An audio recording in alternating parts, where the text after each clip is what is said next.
In the last video we went over MCP connectors, now let's go over token economy.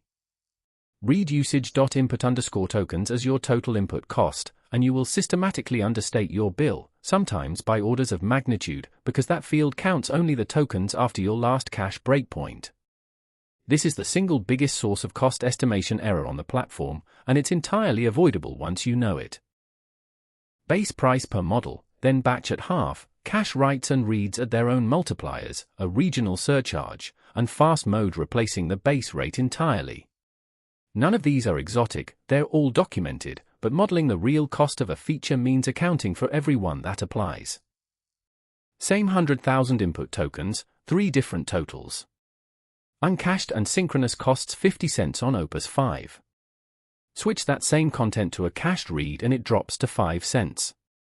Batch that cached read 2, and it's 2.5 cents. That's a 20 times reduction on the input side, and it comes from 2 features that simply compose, nothing exotic, just caching and batching stacked together.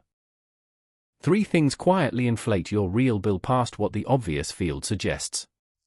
First, the identity to memorize, total input is cache_read plus cache_creation plus input_tokens. Input_tokens alone is only the tail after your last breakpoint. Second, build output doesn't match visible output when thinking is on. You're charged for the full raw reasoning even though you're shown a condensed summary, or nothing at all. Third, enabling tools costs tokens before a single one is ever called. A model-specific system prompt applies the moment at least one tool is present, even with tool_choice set to none. A dashboard that only sums input_tokens looks impossibly cheap right up until the actual invoice arrives.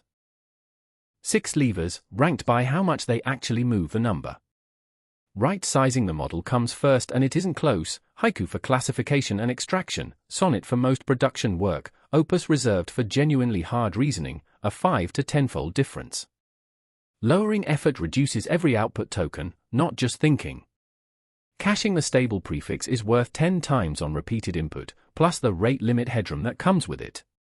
Below those, batching anything that isn't interactive, for a flat 50%, clearing stale tool results so you stop paying for context that no longer helps, and capping max_content_tokens on web fetch so a 500 kilobyte PDF doesn't quietly become 125,000 tokens of input.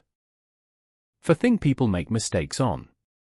1. Cache reads don't count toward your input token rate limit on any current model, with exactly one exception, Haiku 3.5 still counts them. 2. Fast mode replaces the base pricing outright rather than multiplying it, and it simply isn't available alongside the batch API. 3. Sonnet 5's introductory pricing expires August 31, 2026. From September 1 it jumps 50% to $3 in and $15 out, so any forward-looking cost model has to use the post-intro rate. For managed agents adds 8 cents per session hour on top of tokens, and none of the batch discount, fast mode premium, or data residency multiplier apply to those sessions at all. So, cost modeling on this platform means reading the real token identity, not just one field, and stacking the multipliers that actually apply to your workload. Right-size the model first, nothing else moves the number as much. Next up, the last module, sizing for production, rate limits, and defending against the injection attack this whole track keeps warning about. If clear, sensible thinking is what you are after, subscribing is the most direct way to get the next one. See you in the next video.